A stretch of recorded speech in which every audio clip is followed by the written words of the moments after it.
Hello and welcome to another video which is going to help you get the top grades, and this time I want to show you just how easy it is. We're looking at a new series, Golden Nuggets, and we're delving into Macbeth, and the idea is to show you how easy it is to start with a grade 7 interpretation. You will not find that difficult to understand. Then I will show you the context to use to back that grade 7 interpretation up, and that will take your grade higher. Then I will show you an alternative interpretation to the same evidence, and that's what gets you up to the grade 9, and then just to back that up with some new context. Now, the great thing about this approach is that you'll see step by step how easy it is to get up to grade 9, and you will also be able to use this in so many different essays, and that's why it's a golden nugget. We are going to focus first on Macbeth's lack of love for Lady Macbeth.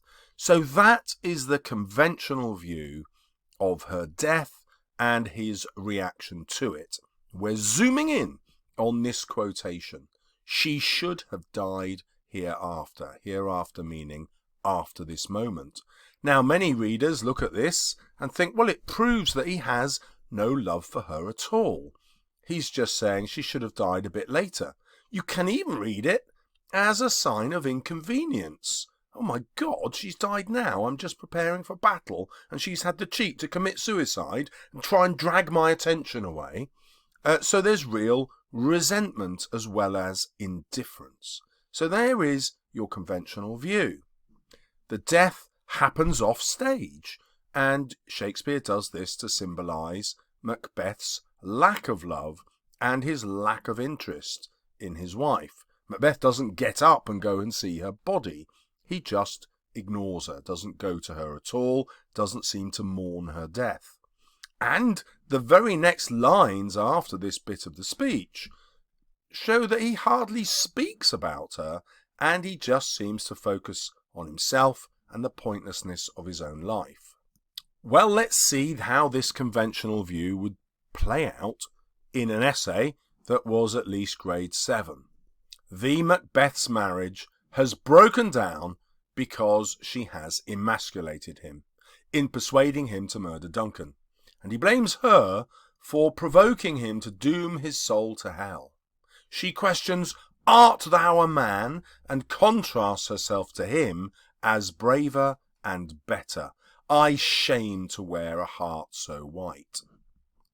Consequently, so this would be a new paragraph, linking back to the old one with the word consequently, he does not appear to mourn her death. He does not go to her, and even suggests that her death is an inconvenience. She should have died hereafter.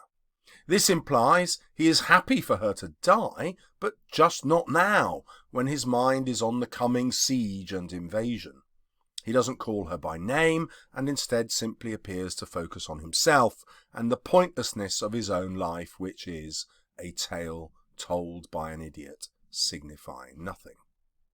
So hopefully you can see how I structure that argument, and in bold you can see the quotations that are dropped into my sentences. This is called embedding the quotations, and moves away from P paragraphing, so that you write in P sentences.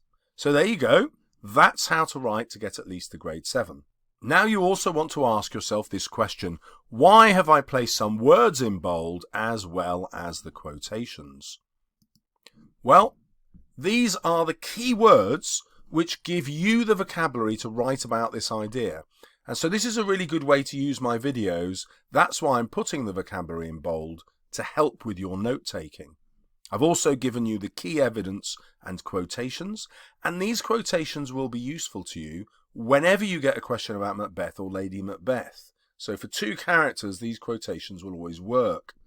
A good revision tool for you is to try to write your own version of these paragraphs, only having the bold words in front of you. So, you just write those bold words down and try and recreate that, and then compare it to the original. You can train yourself really quickly that way to get at least grade 7. Right, now I want to nail that grade 7 or even move up into grade 8. So I'm going to find some context to back up my interpretation. Now this is really important. Students often write about the context, but they don't relate it to Shakespeare's purpose, or they don't relate it to the interpretation that they had, and therefore it scores no marks. So let's see how I do it. In a patriarchal society, Lady Macbeth has embarrassed him in public when he saw Banquo's ghosts, and humiliated him in private by calling him a coward. Shakespeare points out her proper subservient place in this patriarchal society by having her die off stage. So subservient means having a lower status, serving the males. Patriarchal society is one that's run by and for male power. So the men are firmly in charge. We call it patriarchal. She is punished for being unsexed and rejecting her gender, her feminine role. So because she's stepped out of that role, the one that society, the patriarchal society, has given her, she is punished with death, and she is not even allowed the importance and power of dying on stage. Once again, I've highlighted words for you and put them in bold. Hopefully you remember why that is. You've been paying attention. So you could go back to those words now and decide how I've used them and why, or we can get straight to it. Here we go. So obviously they're the key vocabulary words, and I'm going to suggest again that revision tool where you write them yourself. Did you get that right? So for example, if I just said, look, whatever the essay, I want you to write about patriarchal society. Whenever you're writing about Lady Macbeth, I want you to use the word subservient. And whenever you're writing about her, I want you to refer to her gender. That would genuinely force you to write at a higher level. You couldn't use those words without writing interesting ideas about Lady Macbeth. And similarly, this is in an essay about Macbeth, remember? And so his view of the patriarchal society and his view of Lady Macbeth needing to be subservient and his view of what gender politics must be will also get you the marks when you're writing about him. So just using this vocabulary will force you to get higher marks. Pretty cool. There are quite a few other quotations you could use to write about this relationship. We've already had the idea where she asks him if he's really a man. She talks about him living a coward in his own esteem, and she keeps referring to the word coward because as a warrior, this seems to be the thing that most upsets Macbeth. She then talks about shaming to wear a heart so white as his. Again, white, an image of surrender, which links to his cowardliness in her mind. Obviously, she talks about being unsexed, getting rid of her gender and her feminine identity. And another way she gets rid of her gender is when she asks the murdering ministers, "Come to my woman's breasts, take my milk," her mother's milk, for gall. So it should be quite easy for you to remember, if not the whole of these quotations, parts of them, and just use them. And I don't know if my little icons will help you. Thank you very much, Microsoft. It's worth having these and making sure that you use them anytime you write a quotation about an essay or some paragraphs about Lady Macbeth. Right, let's now get into the alternative interpretation, which boosts you up to a grade 9. So you've already written about your first interpretation, the conventional one. You've already written about the context. Now let's have a look at some new material. Macbeth is facing his own death at this point, and yet he pities his wife for her guilt and mental anguish. So this sleepwalking scene that we have is just before battle, and it's incredible really, because Macbeth has actually taken time out to ask a doctor to see to the mental health of his wife. Now that is not the act of someone who just wants her death out of the way, just wants to get his wife out of the way. That's the sign of somebody who's deeply troubled by his wife's mental condition. On the eve of battle, he stops his vital preparations to summon a doctor to minister to her, which is an extraordinary mark of his love. He realizes he has tried to keep her innocent of the knowledge, of his own descent into violence. Remember, he's happy for her, obviously, to know about killing Duncan, because it's partly her idea, if not entirely her idea. But once he plans to kill Banquo, he doesn't tell her that. He realizes that he has become addicted to violence, and he doesn't want her to be part of the same addiction. He doesn't want her to be dragged down the way that he is. Now he realizes he's failed in this, and he must take the blame for her madness. That's why he's so keen to get the doctor to help her, because he actually feels tremendous guilt to what he's done to his wife. His comment really does mean that he knows his own death is imminent, so she should have died hereafter would therefore mean he knows that he is going to die now. Despite the witch's prophecies, he knows that they're going to trick him somehow. He knows that he is going to be killed. He just doesn't know how. There's a kind of unbearable suspense for him. So when he talks about his wife, he had desperately hoped that she would live a longer and perhaps a happier life. So she should have died hereafter. He's imagining that she would live a longer life after he's defeated, but not dragged down by his own violence and her own feelings of guilt. So hopefully you've spotted that I've placed some words in bold again, and you know the routine of going back, stealing them, and then trying to write things in your own words. Now, when we have an alternative interpretation, it's really useful if we can go back to the earlier context and use that. So Shakespeare married a woman, Anne Hathaway, who was at least his equal, because she was already a mature adult, 26, mature in those days for sure, compared to his 18 years. So he married her when he was only 18. So he's clearly attracted to powerful women, mature women, women who are, in many ways, equal to himself. The offstage tragedy of Lady Macbeth's death is presented partly to explain what can happen when women are denied any equality or power in a patriarchal society. So if we read it that way, Shakespeare wants us to be shocked that Lady Macbeth is not present on stage when she dies. You know, plenty of characters do die on stage in Shakespeare's plays. It's not as though he's squeamish about showing a woman dying, but what he's saying is our society has got it wrong. It's not Macbeth who's really happy that she's died off stage. It's society that has shoved her to one side because she's seen as unimportant, because she has tried to unsex herself and behave like a man. So it is her marginalisation, being put out to the margins, being made powerless, which leads to her desire to become queen and her subsequent persuasion of her husband to commit regicide. So in this idea, she would never have been so keen to become queen had she felt that she had power in society in her own right as a woman. But because she doesn't, because she can only get power and influence in society through the man that she's married, well then obviously she wants to make him as powerful as possible, and this is a kind of a protest against her own lack of power.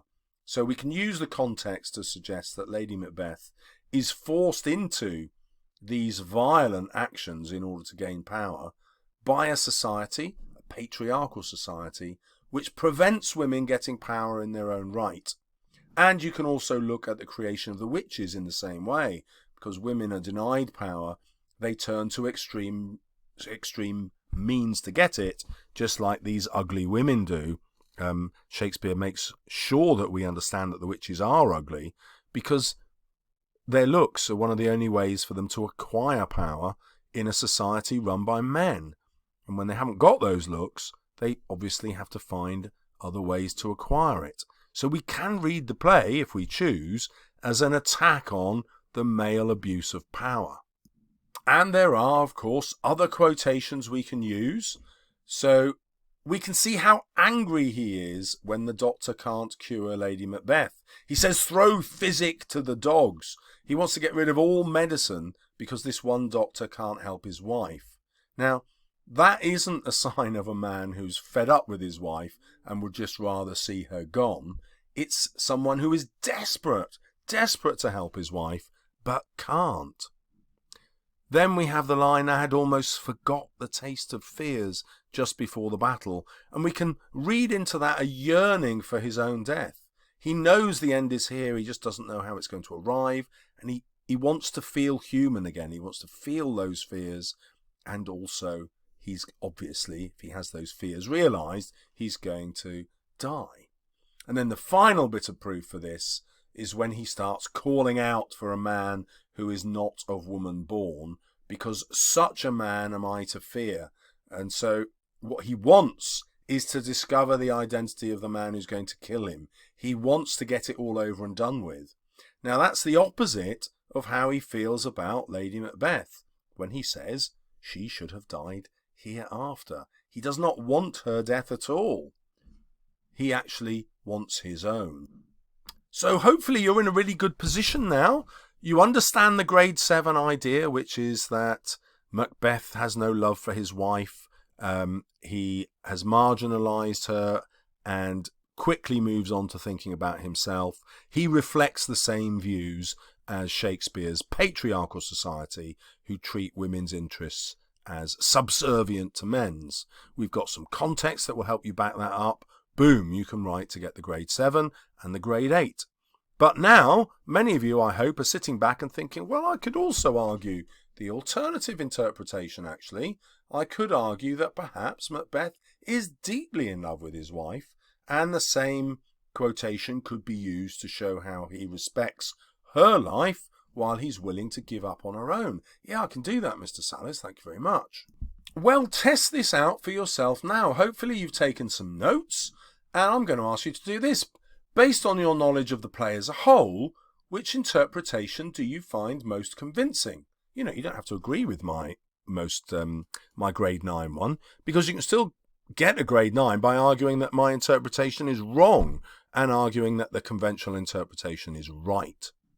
So you must consider both interpretations in your answer, but remember to explain why you disagree with one of them and support the other. Now, what you'll find there is that you probably end up writing 250 to 300 words. And so you've got yourself a third of a grade 9 essay on Macbeth or his wife, because you'll be able to use exactly those paragraphs writing about either of those characters, no matter what the question. And now I get really excited when students do this, so feel free to write your answer, type it up, and then post it in the comment sections below. And I'll definitely give you a comment in reply, and I may even make a video for you to tell you how you've done and how to improve. Look out for some more golden nugget videos on Macbeth. I'll build a playlist to put this and show you some more ideas that make the top grades easy. Thank you very much for watching. Don't forget to subscribe, and if you've got this far, you're awesome. The grades are nearly yours. Because students who don't want the grades have already given up by now. Hurrah! Now, if you'd like to read any of my guides for free, please check out the Kindle Unlimited link in the description to this video. You get a 30-day trial for absolutely 0 pennies, but Amazon do pay me a little bit for introducing you to the service. So you get to sample all my stuff before your revision and to revise for 30 whole days for free, and they pay me something for you doing that. So you win, I win. The world's a happy place. Thank you very much for your hard work. See you soon on my channel.